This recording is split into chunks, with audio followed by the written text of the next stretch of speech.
Each year, Microsoft Research hosts hundreds of influential speakers from around the world, including leading scientists, renowned experts in technology, book authors, and leading academics, and makes videos of these lectures freely available.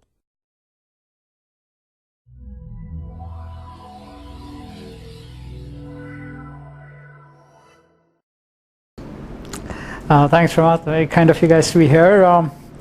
It's joint work with Gustavo, who is a postdoc at Purdue, and James Riely, who is my colleague at DePaul. Okay, so let me give you an outline of the talk. So I'm going to try something.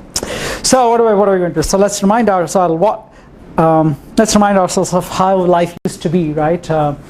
We have sequential consistency and a really simple API from the perspective of the programmer. So you have each thread looks like it's sequential, and you have some global agreed upon interleaving of the executions of these threads, right? So time is global, and the world is simple. And how do we know the world is simple? Well, we can reason about each thread in some sensible way without knowing too much about the other threads. I'll remind you of these things as I go along, and perhaps most importantly, one can design and use data structures where one localizes the effect of concurrency. So the data structure designer works against an API which is a sequential API, and the data structure user is able to use a sequential API. So so you're sort of able to build a boundary between the client and the client and the consumer, right? This is how the world used to be, and it's totally unrealistic, because no architecture works like this. And now what happens? So then we have the word new world, right? So here what happens is suddenly we have many cores, and if you will permit me to use Lamport's evocative metaphor, time is not global anymore. It's a distributed system. Time is not global, so you have these many cores, and each one of them has their own notion of time, and there is some agreement they have, of course, about what they agree on.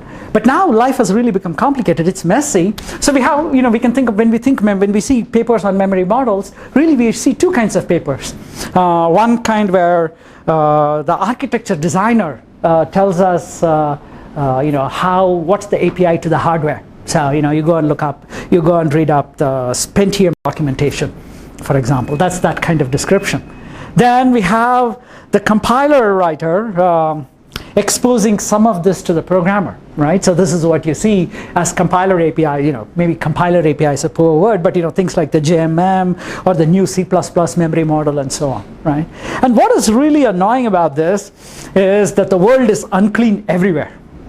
Okay, I'll explain this a little bit more precisely as we go along. But really, one cannot write a concurrent program without the memory model effects seeping into simple code, even simple code I want to write. Okay, so what do I want to do in this talk? Okay, so what I want to do is I want to tell you that we can perhaps. Can I ask you sure. So I thought that if you write race-free code, mostly things don't matter. Do you not agree? That's a fact, so I cannot disagree with facts, but I think it's not as good. I'm going to argue that it's not as good as we might think it is. Okay, so just bear with me. Okay, I'll argue that does not help me when I teach, for example. Okay, yes, so there is the simplification, but so just bear with me. Yes, we'll keep that in mind. Yeah. So what I want to do is I want to sort of try to be realistic. So we want to work with relaxed memory models, but we want to be able to isolate their effects. Okay, so this is the aim. And so what I'm going to try to do is answer a question which Rama asked me, maybe 18 months, maybe 2 years ago. What is a good notion of linearizability for relaxed memory models? Okay, so that's the basic content of this talk. And I'm going to try to argue that I'm giving you a relatively general solution. So it is going to work for software memory models like the JMM. It's going to work for hardware memory models like the TSO. And really, perhaps the main contribution of this work is that there is a framework, into which you can fit, some theories, some lemmas which you prove, you get a notion of linearizability for your model. So that's the main contribution of what I want to talk about today. Okay, so But having said that, I'm going to push all the formal stuff to the end. Hopefully you're going to ask me enough questions that we won't get there. And the reason to do that is because I think that the basic definitions are arguably much more important, and I found that there's a compelling logic to them, so I'm hoping to convey that rather than the way I proved that these definitions actually work. Okay, and anyway, so that's that. And I'm going to be a little cavalier about references. I'm going to focus on the flow of the material. Please look at our papers. Where the giants on whose shoulders we stand are cited appropriately. Okay, so these are going to be the 3 sections of our talk. Okay, so for the first couple of sections are going to be stuff which many of you know well, but I'm redoing it just because I want to introduce some language and I want to look at it a certain way. Okay, so this is what I'm doing. So let's walk a sequential consistency very fast. Okay, memory is really simple. It's a map of values to locations, and there's a single central memory. Right, this is where your global time comes from, and we know what sequential consistency is. The ops execute in some sequential order in each thread, and these threads kind of interleave in some way. So you run this, you have a program like this which writes on one thread writes F twice, another thread reads F twice. You have only 3 possibilities. Okay, so you can have essentially, okay, I have traces of these. So you can have this thread executes straight after the first write, or you can have this thread, you can have some interesting interleaving, right, which gives you the second possibility, okay, and or you can have the first thread execute completely before the second thread, in which case both of those reads get 1. What you do not get, right, what you do not get is you don't get 1 for x and 0 for y. Right, and we can sort of, we think about it a little bit, we see why. Because if I want to get 1 for x, I know that has to happen after that. If I want to get 0 for y, it's got to be like that. And then we see there's a cycle, and that's, of course, what you cannot get with an interleaving. Right, so this is SC for you. Okay, right? And now, SC is, so when we think of, so let's say we are focusing on a single thread. I want to understand what this thread is. And here's my shared memory. Really, there are all these other threads running along. Right? But the beautiful thing about in sequential consistency shared memory computing is that I can forget the other threads, right? I just need to think about the effects on the memory. Yeah. So what do I mean by that? So what I mean by that is, let me think of programs running in states. Okay, programs running in states. I run the program for a little bit. It doesn't matter how long. Okay, I run it for a little bit, then I stop the program. Okay, then I as an, if you want to take game theoretic perspective, I as the environment come and change the state. Okay, I get to change the state. Then I run the program a little bit again. Okay, then as the environment, I come in and change the state. So I look at sequences like this.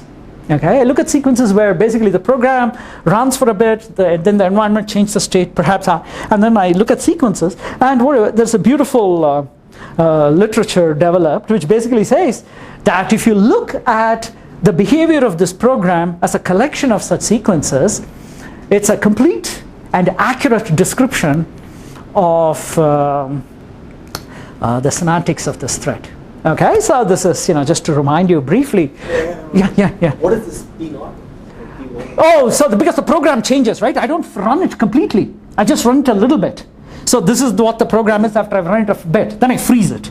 I come and change the state. Okay, that's that change. So I should just think about P0 as the initial, the program counter of all the threads. No. I'm just focusing on one thread. One thread. This is the program running in one thread. I don't run it to completion, necessarily run it to completion. I run it a bit, so there is some continuation left. Then I freeze it. Then I change the state. Then I do, then I let it run a bit. Oh, that's poor. I should have changed it to P1. I must. That's what I was confused. No, my problem. See, make slides in planes. This is what happens. Anyway, so yeah, that should have been P1, right? I do the continuation. Okay, that should have been P2, etc. Okay. So really, it's I mean, this is the beautiful compositional view. So for example, if you have skip, a program which does nothing, what do? Well, the program does nothing interesting, okay? So that's all that it is.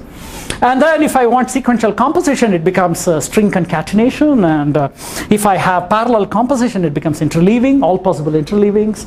And if you want to do while loops, you know, you remind yourself of old dynamic logic style stuff. You know, this is what it is. And this semantics is sound and complete. It's so it's a really, I mean, this is proved in an old Brooks paper, right? So it's quite simple. I mean, the beautiful thing about it is you're able to think of a thread without the other threads. You're really just thinking of the shared memory. Okay, let's think about what we do to reason about data structures. Okay, so this just introduced some terminology. So let's say I'm trying to implement a lock. Okay, and what I'm going to do is I'm going to implement locks using CAS and atomic counters. So when you see atomic here, you just think of it as the Java util concurrent atomic. Okay, I wish I had a clock somewhere. Let me get a watch. Just a minute. Sorry. Okay, yeah. So we have Java util. So what can I do here? So I have writes which are atomic. I can read atomically. I'm not reading atomically here.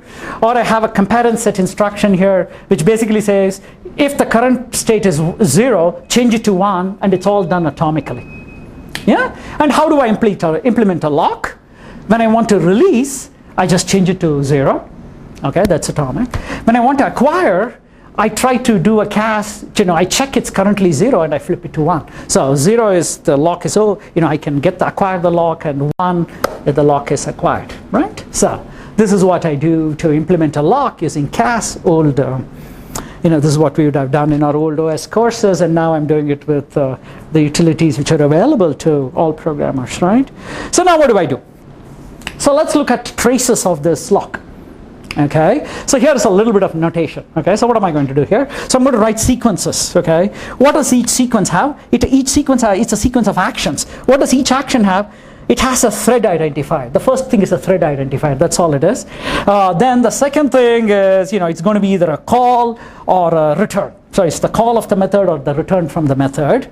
And here in this case, what's happening is that the thread S is calling the release method, okay? And then what happens inside the release method is that W changes. Then you have the return of the, of the release method, okay?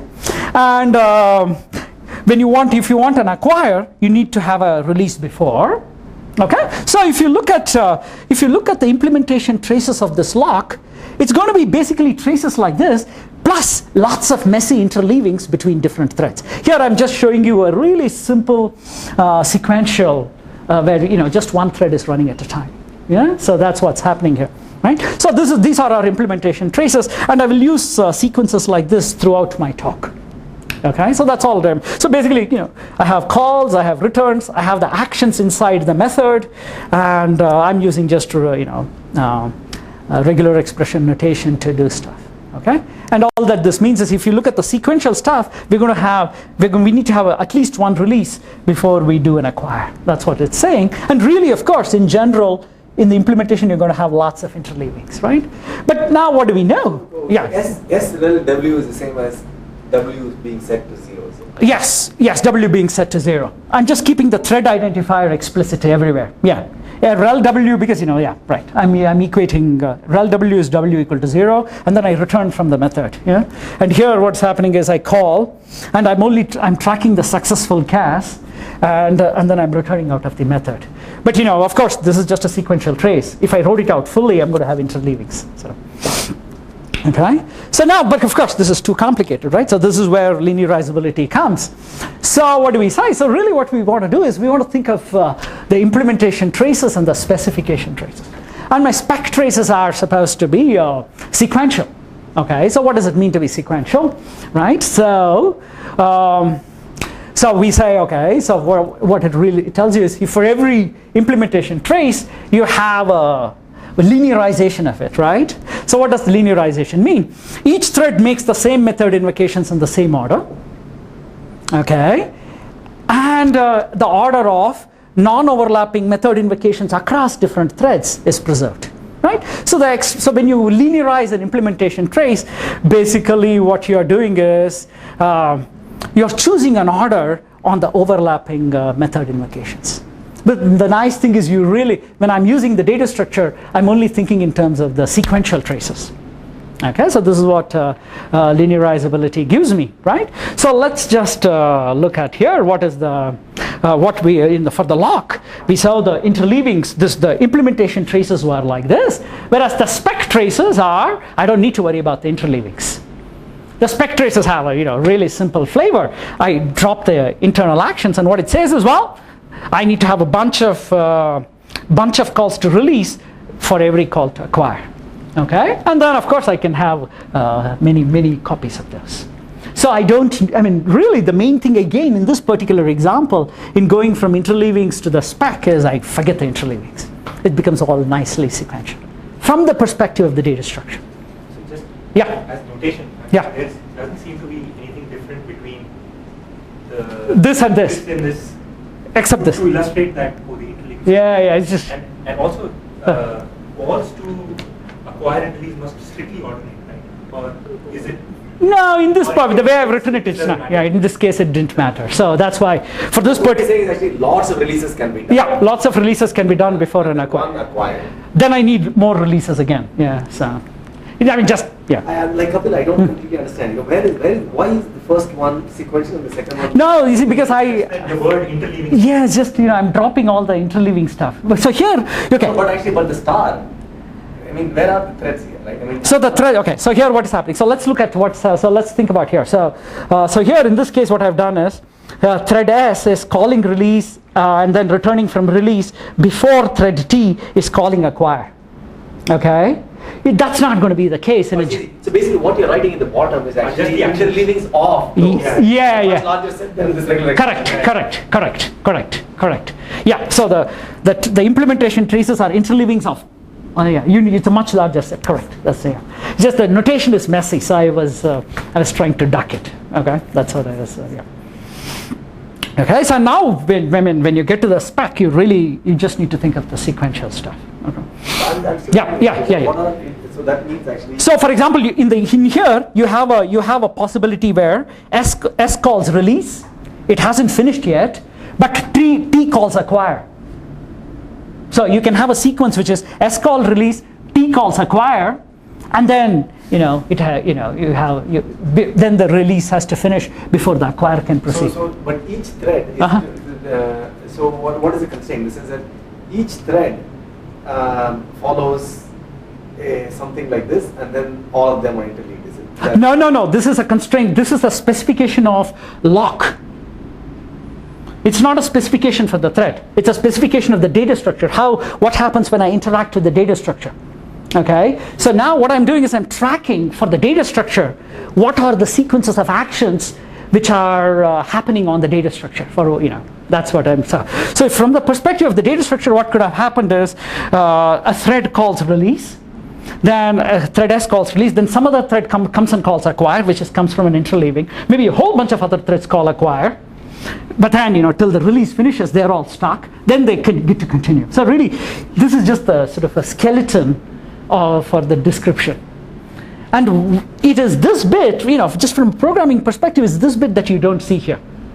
Okay? And in particular, when you go up here, what is beautiful about this, since the interleavings are tossed out, your methods have a very atomic feel to them.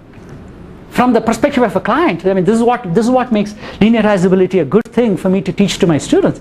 They have a really wonderful atomic flavor. There's nothing. I don't need to worry about someone else being in there from a client perspective.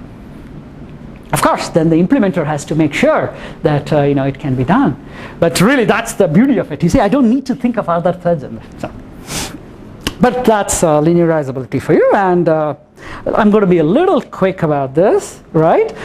Because what's the theorem here, right? So we want a theorem. It says it's perfectly okay for me to think in terms of the spec rather than the real thing. Okay, and this is this is what I'm developing here. So I don't want you to walk through the details. So I implemented a one-place buffer using two locks. Okay, so I have a lock which tracks whether it's just a one-place buffer, whether there is something in the buffer or not. if it is empty, okay? That's the lock which tracks it. And there's a lock which tracks whether the buffer is full or not, okay? So when I put into the buffer, I can put if it is empty, so I acquire the empty lock, I put it in, and then I release the full lock, right? And symmetrically for get, okay? So that's, it's just a simple implementation of the one-place buffer. And I have some complicated implementation traces for this, okay? We don't need to look at this detail right now, because what we want to focus on but the spec is quite simple, right? The spec is quite simple because it's a one-place buffer. What does the spec say? Of the data structure, it's a spec of the data structure. It says a thread calls put and returns, then somebody can call get, and then I can repeat this over and over. This is what the spec is. But now, right, so what is this is the reason linearizability works. What do I say? I say, okay, here is my implementation of my lock. Here is my spec of the lock. When I want to verify my buffer, it is okay for me to work with the spec of the lock, right? And this funny symbol here is just a composition of components, which you can imagine what it is, right? So what this says is, if I know that my lock implements its spec, and if with the spec of the lock I'm able to verify that the implementation of my buffer satisfies the spec of the buffer, then in fact the real implementation satisfies the spec of the buffer. So this is the reason linearizability ticks. It's a wonderful compositionality property. Yeah, so this is what we really want, okay? But okay, so this is why. So I just wanted to introduce this notation. That's why I went through this somewhat long introduction, okay? So now what do I want to do? We have a mess with memory models, right? So let's just think of let's be fast, let's just introduce ourselves to something. So, okay, here is a classic example from the so-called TSO model. So this is the Pentium x86 architecture, yeah? So what do we have here? We have G being written here and read there, and F being written there and read here, okay? Of course, in SC, you don't expect to see 0 for both of these. Okay, that's what you don't get to see, right? Because of course you think about it, how can that happen? Well, if you want 0 for that read, then that has to happen before that, and if you want 0 for that read, that has to happen before that, so you have a cycle, so you cannot get it. But on the other hand, what happens with TSO is, the way to visualize it is that each thread has its own little buffer. Okay, so now what happens? So when I write, the thread, it goes into its buffer, right? So in this case, for example, I will let the two threads run.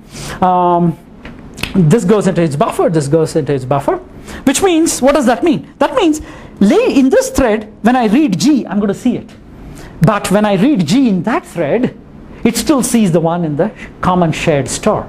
Which means right now, at this stage, when both these writes have gone to the buffer, this read is going to see that read is going to see that. So the net result is I'm going to see 0, 0. Okay? So that's what I'm going to see. So I'm going to see 0, 0 as a possibility, which I don't get with SC. And this is not just the only, this is just a flavor of what one can do. In general, so in terms of compiler optimizations, for example, what this means is, if you have a non-conflicting read, which can, you can swap it, and other optimizations don't happen here. In TSO, there's some details. But here is an interesting program, okay, which is used in implementing the Java, in constructors in Java. Okay, so what do I want to do? So here, so here, what is the idea? The idea here is the following. I have two variables, x1 and x2, okay, and the set is going to be the writer of these variables, okay, and with the set, I want to make sure the two writers don't conflict, so I use a lock. Okay, so that's normal traditional concurrent programming. On the other hand here, okay, what I do with the reader on the other hand is quite different. Okay, I have a different protocol. What you see in the reader protocol is there is no locks there. So what that tells you is there are going to be races between the readers and the writers. Okay. Now how does this work? So the way this works is basically there is this I, which is a kind of a version number, and the invariant is that when I is odd, a writer is working, and when I is even, no writer is working.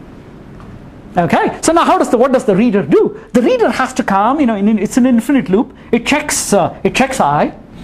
Okay, it checks I, and if it is even, then we know there is no writer. So you go ahead and read. But of course, in the interim, a writer might have come, so you go back and recheck. Okay, so this is what you do. And this is how what is the beauty of this? The beauty of this is the reader becomes fast. Okay, because there are no locks involved. The reader becomes fast, and in a situation with moderate conflict, this runs much faster than the code which fully locks things out. This only works, of course, if from the perspective of the reader, when they see the updated version number, they know that the data structure itself has been updated. So another way of saying it is, this is sound for TSO. It is not sound for the JMM, which I will show you in a moment. Okay, so this is an example of a publication idiom which works beautifully, right? And this is an example which is discussed really nicely in a paper which I will mention briefly later in the talk. Okay, it's the perspective for a TSO architecture. What you expect from this code is basically you have sets, and when you call, you see the result of the previous set. This is the sequential spec you expect for this data structure. And for TSO, yes, this code validates that sequential spec. Okay, so that's an example, a nice example of right. And there are a whole host of other possibilities for what you can do with hardware. We don't want to go there, but I just put up this slide just to say there's nothing canonical about TSO. So, yeah, sure. So the reason this works is because basically when I see the version number is even, right? I need to know that these updates. When I see the version number is even, I need to know that I'm getting the right right variables, and that's only true if intuitively that's only true if that guy doesn't kind of run over here. Right.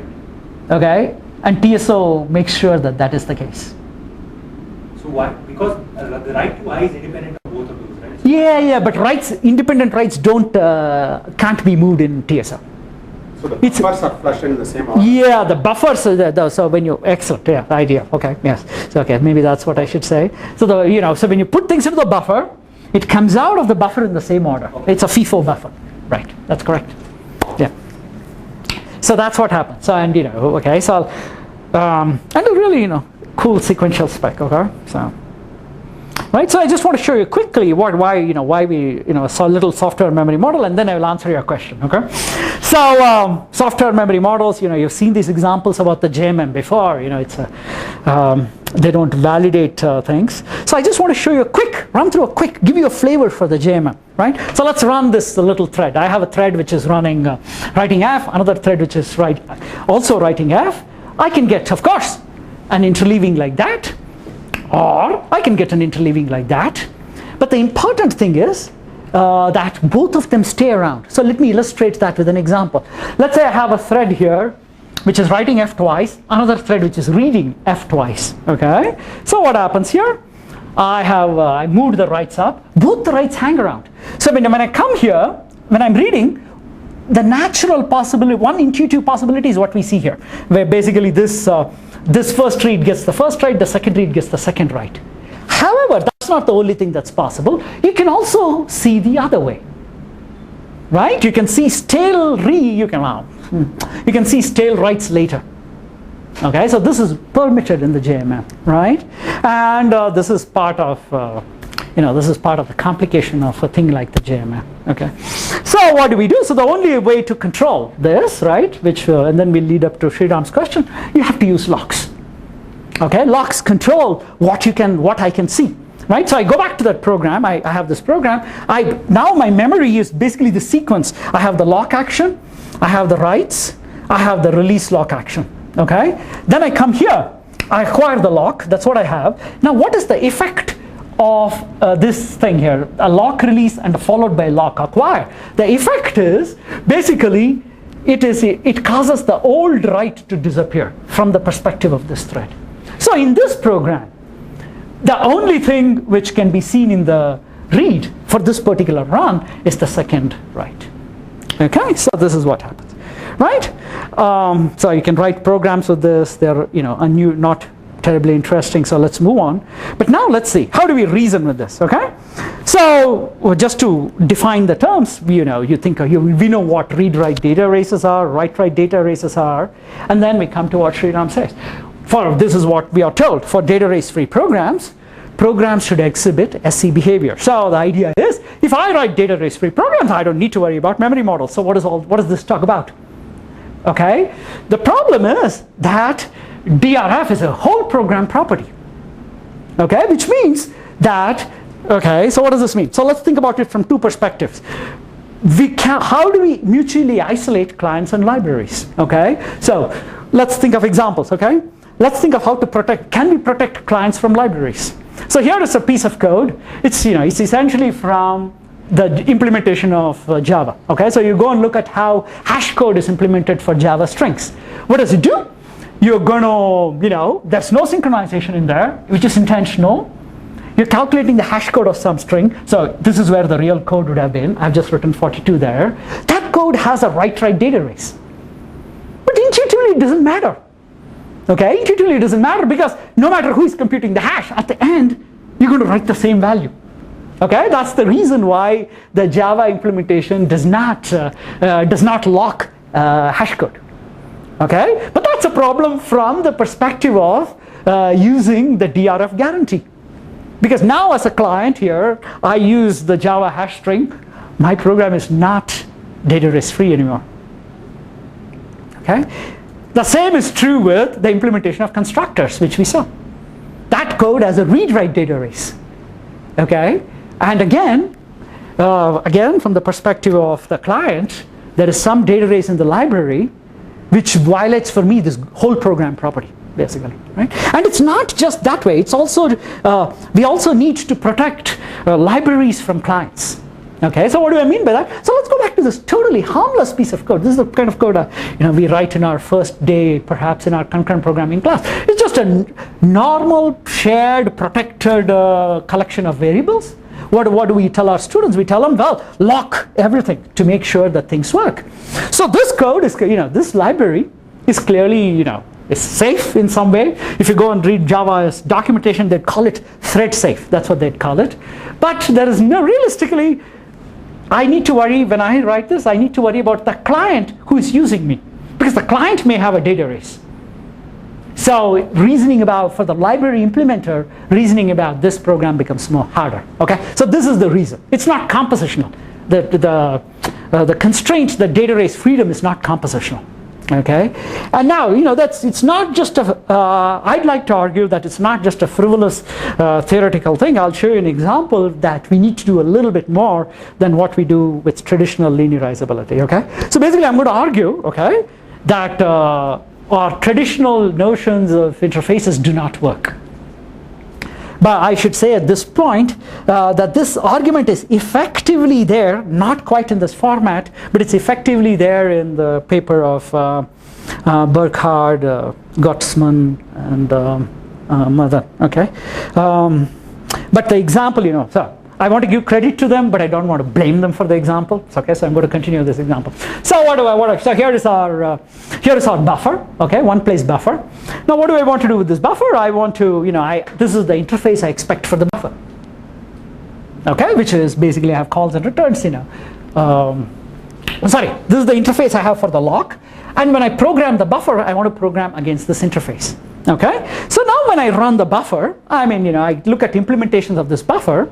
What do I have? I'm just tracing some methods. A thread S calls put1, it returns from there. A thread T calls get, I get 1. A thread R calls put2, and now some other thread comes and calls get. The only thing I should get at this point is 2. Okay? There is absolutely nothing we know, there's absolutely nothing in this spec which tells me that I cannot get 1. Right? So let's think, right? So what's the intuitive reasoning here, right? Remember, we are talking relaxed memory models here. Okay, right? So what is happening? So here the variable in question is this, is this instance variable here, x. We have a couple of writes on x, a write x1 and a write x2. Now here, this is a read x. The examples of memory models I showed you so far is just to say that we need to, in general, we may get stale writes. And that the avoidance of that stale write is not reflected in the interface written for lock here.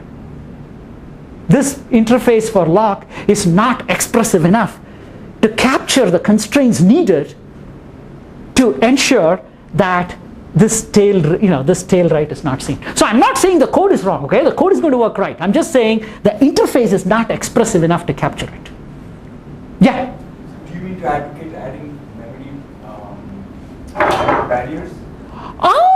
In the after locks so that commits happen? And then in the interface. No, we are talking about the interface, right? So, okay. Right? So I'm not talking about the implementation. And we know the implementation is going to work, no matter what architecture, okay? So now, but you see. That's not true. Because if there were no memory fence, then Right. the flush wouldn't happen, and when you read, Absolutely. X would be 1. I agree. I totally agree. I totally agree. Right? So here, so let me explain better what I said. So let's assume we are given a lock in the sense in which, I guess we have to fix a lock. Let's fix a lock from Java, right? It's going to give you the flush you're searching for. So in particular, that when we run this code against that lock, we know it's going to work right. But what I'm trying to say is, I don't want to look into the implementation of a lock and say, let's look at the spec of the lock. This is the old spec of the lock. And there's nothing in that spec which tells me about the information you're searching for. True. That's all. The reason probably why is because it's making some implicit assumptions of the underlying memory model, right? Because at that point, when you say get, it's expecting a value of 2. So it is actually offloading this complexity of ensuring that the memory is coherent or consistent to the hardware. You see what I mean? I see what you mean, but I think, sorry, didn't mean to interrupt. I see what you mean, but I would like to teach my students an abstract view which holds no matter what the memory model is. Okay, so this is, and so the message I take from it is that I need to enrich that interface. Okay, so let's come back to this in a couple of minutes. I think I'm not disagreeing with you. I'm just locating the information differently. That's all. Okay. So what do I do, right? So I do what I just told you I would do. I'm going to put the happens before information back into the interface. Okay, and then I will discuss with you in a minute what Burkhardt, Madan, and Gottesman do. Okay, there's a difference in how we went about this. So what did I do here? Yeah. Can you go back? Sure. So just to try and understand this. Yeah. The reason why this interface doesn't work. Yeah, the interface for the lock. Interface for the lock doesn't work is because the implementation of the lock under a weaker memory model doesn't satisfy this interface. Is that the No. Right? No, it does. It's the other way. The spec is too weak. It does not tell you everything which the lock does.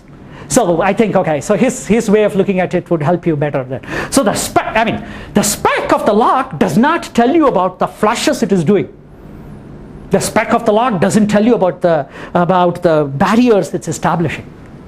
And in a weaker memory model, that information is necessary in order to make sure that stale read is not valid. So it's too weak. The interface is too weak. So in some sense, you want to capture in the specification that the acquire is going to acquire the last value received by release or something like that. I will show it to you in a minute. Yes, I'm going to do something. That's why it doesn't capture now.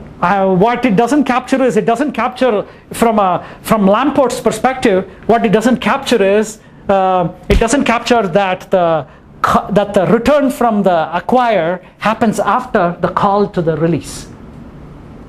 There's some ordering between these two, between the call to the release and the acquire it enables. That order is not captured in the interface. Okay, so it's not there. So it's not that the spec is too weak. That's all. So in some sense, the notion of linearizability is typically used not to specify concurrency control primitives like lock, right? That's all. It's more commonly used for concurrent SAS, stack, concurrent queue, concurrent sets. So I am okay. So no, poor. Okay, maybe it's a poor choice of examples on my part. It's not though the issues I'm discussing are not just about locks. Okay, I'm just developing a series of examples. I mean, even if you are doing weight-free data structures of the kind you're saying, you still have issues of what are the things that are visible. Okay, so for example, let's say you look at Triber's concurrent stack. If you look at Triber's concurrent stack under a relaxed memory model, there's a place between the push and the pop. You need a certain happens before relationship in order to make sure that you are not seeing old stuff.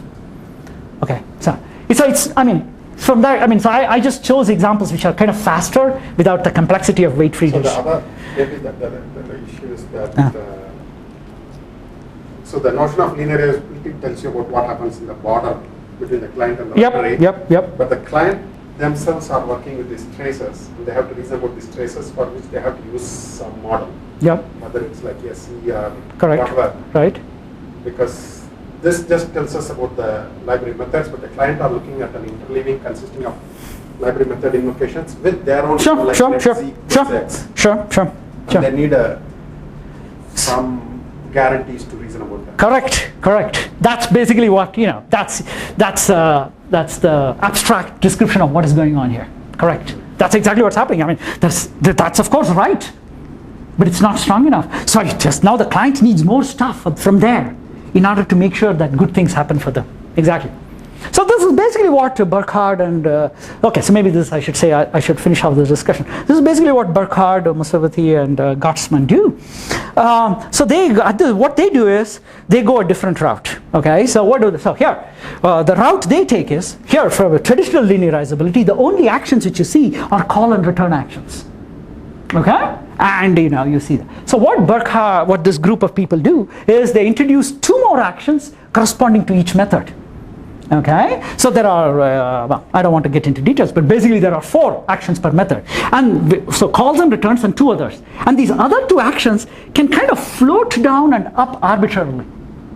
Okay, so and it is tuned to the TSO model. Okay, so from our given this paper, why did we choose to do this? So from our perspective, we feel that on the negative side, we feel that the Burkhardt paper violates the atomicity you see about linearizability. Okay, so here is something fantastically atomic. Each method call is atomic. On the other hand, their stuff is more expressive for TSL, which means that they're going to be able to prove for the TSO architecture. I'm sure they're going to be able to prove more examples are linearizable than we'd be able to. Okay, so that's where, but the basic analysis, I think at some level is already in their paper. Okay. So let me just restore this. I'll tell you the theorems, and I think we'll see where we are. Right. So what do I do with the lock? So one more. Yeah. Sure. No. If you go back. Yeah. Next slide. Yeah. So one way of thinking about this sequential spec. At least is to think about this as an atomic call return. Yep. You could do that. Yeah. Right. So you want to think about it as an atomic call return. In which case, isn't it implicit that all the effects of this call return and whatever has happened inside and everything in its history have already happened? That would be nice, wouldn't it? But I'm just saying in a relaxed world, it is really hard to. You have to explicitly say that. But the linearizability specification doesn't say anything about X. It doesn't have to, because the acquire, the semantics, sequential semantics of the acquire, you need the sequential semantics of the acquire, and if you have an atomic around it, then and the semantics of the atomic are saying that everything before that has already completed. No, but you don't need anything else. No, but but you see, that's too informal for my taste. That's too informal for my taste. You have to put it in. That has to become part of the spec. So how about we define what Kapil is saying as entry of a lock acquisition, that the call there is entry consistency, follows entry consistency, and the return follows release consistency. That's a This specific. captures what Coda is saying, right? I think it's a specific solution to what you're seeing here, right? I'm proposing an architecture. I mean, I don't think what I'm trying to say by that is I don't want to. I mean. Okay, well, let me come back. Give me. I'm just saying that this, the interpretation of this, what is this sequential spec, in the linearizability sense, is truly saying that whole method is atomic. But what Rama is saying about that is correct. So you see here, the issue is not whether acquire and release are atomic. The issue is that there is a relationship between the release on empty and the acquire on empty, and similarly there's a relationship between the release on full and the acquire on full. That is what you need to make sure that this stale read is not seen. But it is not the issue. That seems to be captured by the notion of an atomic action. So what? An atomic action that doesn't tell you what the order, doesn't tell you the memory order. It tells you they're atomic, but doesn't tell you. No, it's atomic in the sense that it has happened with everything in the past has already committed, right? What? Yeah. Sorry, what question? So, in terms of your goals, you want to reason about this program. Yep. Is the person supposed to use some memory model while reasoning about this? Like So- TSO, or do you want to get away from that? Okay, so let me answer that question. So my goal is going to be I'm going to change the spec in a certain way, so that this program works as we think it works. The way I change that spec is going to be the same for TSO, JMM, whatever, C++, etc. So the variation between the different memory models are just going to be how do I prove that my lock satisfies that spec. So my specs are model independent. Right, but when I reason about the program, I still have to have some operational semantics in mind. No, yes, you need to have operational semantics, but no, when you reason about that program, That operational semantics has to incorporate either a C or TSO or something. So that is the whole idea of a lock, right? That you don't want to reason about you only want to do sequential reasoning over the rest of the code. So for this particular program, you get away with a lot. I mean, so okay, you got to give me 2 minutes. Okay, you got to give me 2 minutes because I think the statement of our theorems, because there is what you're saying is almost true, but it's not completely true. Okay, so I just need to cut up the information in some way. So when you see my theorems, you'll recognize some of it. Okay, so just bear with me, right? So let's just take 2 minutes to do this, and then I'll show you some examples. So here, what am I doing? I'm going to change the lock. Yeah, so it looks like my old lock, except now I have this extra stuff happening here. Think of them as names, as labels.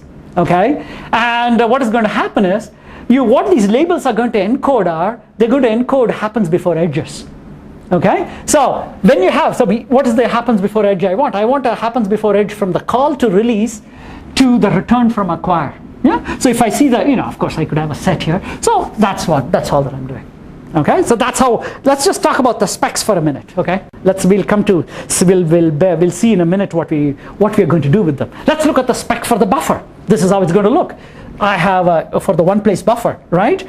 The call to the put happens before the release to the get, and of course symmetrically the call to the get happens before the release from the the return from the put. Yeah, so that's how my spec for the buffer is going to look. By the way, this is going to be the same spec I use no matter what memory model. Okay, This doesn't iterate support recursive locks, right? Pardon? This doesn't iterate support recursive locks. No, I can do it. I mean, it's just a matter of being trickier about coding. No, it does. Okay.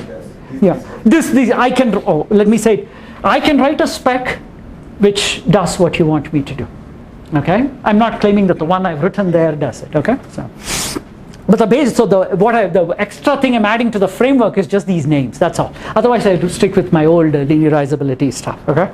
So now, anyway, with this, I can, in particular, that spec is strong enough for me to prove that this program works right. Okay, because I have enough happens before information to work, and that proof, as Rama says accurately, yes, you have to do it per memory model. And the reason I didn't want to agree completely with you is because this program is so good that I can actually factor that proof in a slick way. Okay, so now let's do this. Let's just walk through some specs. Okay, and I will tell you what memory models they hold for and what memory models they don't work in. So here is my totally vanilla locked pair. Yeah. So I have basically the set happens before the get. Okay, and that spec is true in all memory models we know of. It's because it's a completely locked program. Okay, and here is the TSO publication idiom. Okay, it has the same spec as the previous guy, because but that spec holds only in TSO. It doesn't, when we try to prove there, of course, when I try to prove that that program satisfies that spec in the JMM, I'm not going to be able to prove it. Okay, so in that sense, that's where How do you read the spec? So the way I read the spec is, there's a portion of it is just like before, right? Yeah. Now the only extra bit is these labels. Okay. So the way I deduce happens before edges is, I go from a label to a set containing the label. So this is like basically, so you should think of this as an edge from here down there. These are just identifiers. These are just names, just pointers really. I'm just I'm using names to code the pointers. That's all. And they will always go from calls or calls of a method to returns from some other method. That's all. It's just most vanilla thing you can imagine. But the interpretation of meaning of those edges with respect to a memory model. Absolutely.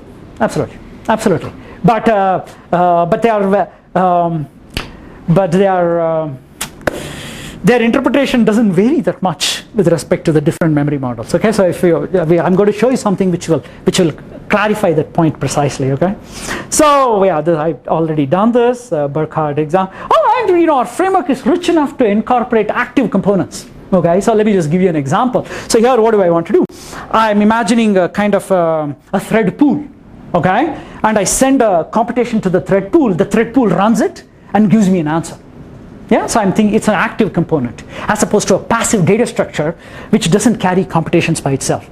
And I can write specs like the ones I've described even for active components. And for this active component, I can prove that it satisfies this spec for both TSO and the JMM. Okay, so the framework is is relatively general. Now let me skip through this. I'm not going to show you this, but let's just show you one bit, and because I want to show you a theorem. That's all. Okay, so here. Okay, so let's back up here. So this is the theorem we wanted, and then I will back up to show you how do I prove it, right? So what do I have here? So here I'm running a program with respect to a memory model. Okay, so yes, and I satisfy a spec for that. With this, of course, with respect to that memory model, right? Then I have a client which runs against that spec. Again, I see the dependence on the memory model. I satisfy the spec for the client, and I get my basic linearizability, compositionality theorem. Okay, this is what I have. Okay, so yes, so from that perspective, you are accurate. There's the memory model specific reasoning which is everywhere. Right? Now, why did I not agree with you completely? I didn't agree with you completely because there is only one ingredient you need to do to set up the framework. Suppose you come to me with a different memory model. What do I need to do? The thing I need to prove, I need one theorem to prove. Okay, and what do I need to do? I need to show that this is my operational composition of components. Okay, this I have some funny semantic idea of composition of components. Okay, and for each memory model, I need to prove this theorem, that my operational composition somehow matches my semantic composition. Okay, and this of course needs to be redone for each memory model, but there's some infrastructure to do this. But once you have this ingredient, the rest of the infrastructure just bootstraps. Okay, so this is why. So you're almost right, but there is we have worked to set it up so that. Each new memory model does not need a new paper. It may need a new assignment, but so what is interference free? Oh, interference free. This is this comes from the world of linear. Basically, they don't have any common shared data structure. So that constraint is always there when you're reasoning with. So just the input output. Yeah. You just have right. So it's always there when you do linearizability. Okay, so but I should stop. My hour is up. So this is basically so how do we think of this? So we think of this as a sort of an attempt at providing a general framework for linearizability, right? We have shown it with two examples, TSO and JMM. And the specs are basically just old specs, but with happens before information. That's what you get. And with that, we are able to prove that is sufficient to prove that the natural implementations we write behave the way we want to. Okay, so there's a little portion of this, little portion which we had to develop as part of the framework, which I didn't show you here. It's basically, there's a formal foundational thing. There's a lot of infrastructure basically, which comes from games, game-based infrastructure, and that infrastructure just eases lots of proofs for us. So, for example, we reprove the old Hurley-Heaving theorems, but in a much more operational style. It becomes more familiar. So that's what I wanted to talk about, and open to any questions or comments. Yeah. Question? Yeah. Can you go back to single buffer modified specification? Single buffer modified? Oh, right. Yeah. Ta-da, yeah, right there, yeah. So in this specification, you don't have any relation between return from port and call of the gate. Do you assume that is already atomic? No. I don't assume anything. Okay, so the specs are intended to be complete. Okay, so if I missed something, either my proof is wrong or I've forgotten to put the full spec in. Okay, so the spec for the buffer is this. Okay, if you're talking about the spec, that's the buffer. So here it has both those things you are talking about. We want the put to happen before the get. We also want the get to happen before the following put. So you see you see that second edge here. So is that so there is no assumption more than what I've written there. But it still doesn't prevent concurrent get and put. It doesn't say that, right? If I do the concurrent get and put, get will return the value from the put if it requires a lock. I'm not. One thing is, I guess you have skipped the parts about the values, actual values. Yeah. I've skipped. I mean, here, yeah. I mean, I'm trying. Yeah, right. Here, I've been the one that I was intentionally sloppy. Okay, it's too much stuff going on in the slides otherwise. Okay, just too much stuff going. No, that bit is there in the So here I've skipped the values which are being. Actually, I even wrote some of it. Okay, but I didn't. Yeah, that's there already. Okay. But anything else? Yeah, you had a. It's more of a comment actually. This seems very interesting. I don't know if you're familiar with Hans Bohr's work. On the C++ memory model? Yeah. Yes. Hans Bohr wrote a paper in 2007, I believe. Yeah. So why threads can't be. Yeah. Right. I think he made some of the similar arguments. So when you said there are two groups, I believe there's a third school of thought as well, and that would be Hans's thought. So Which would be? I mean, whichever. be that when you come up with, you got to know what the underlying guarantees that the memory model exposes before you make any high-level abstractions or come up with semantics such as these. So I believe both of them should be taught in tune or should be seen together. You see what I mean? I see what you mean. In that case, I have a disagreement with Professor Bohr. I mean, I can't teach my students a new way to program for every memory model, and I don't think that's a reflection on the quality of my students. I think that's, in my opinion, it's not going to. At some point, it's too expensive, and so my opinion on it is, my opinion on it is, I want interfaces which I can use across memory models. At the price which I am willing to pay, is that. For some memory models, my interfaces may not be as efficient as they ought to be. I recognize that, but I don't think. Yeah. I mean, of course, efficiency definitely is a key issue, but more than that, it should be correctness, right? Because when we say get, and when we say x equal to c, so we are assuming that whatever has been the last previous written value c. Yeah, no, there is no correctness problem. Okay, there's no correctness problem here. Any correctness problem you see on my slides is a problem of my slides. and the product of doing a slide on a 10-hour ride across the Atlantic. Okay, there's no correctness problem in the slides. We have the theorems to back it up, and the proofs are not even that hard. I mean, it's this to me, this was the most surprising thing in response to your question. The surprising thing was that one could factor out the memory model. That basically all the memory model issues are factored out into this. Let me just get there. No, I should stop. It's here. This proof is where the memory model issues really come in. This is where, you know, this is where I used all the stuff I've learned in the last 5 years. So I did this proof once for Java. I did this proof once for TSO, and that's the only place where I had to use all the little tricks I had learned. So so they get factored out, I think, in some ways. And I would say, in response to this, I would not claim originality for this idea that one has to be general with respect to the memory model. If you go and look at the documentation of Java util concurrent, the description is, it talks about memory effects, but it doesn't talk about specific memory models. Right? A typical thing is you'd say, they'd say for the buffer, they would say, oh, the put happens before the corresponding get. That's the kind of thing they say, but they don't say, oh, it's for TSO or whatever. So, okay. But any other questions, comments?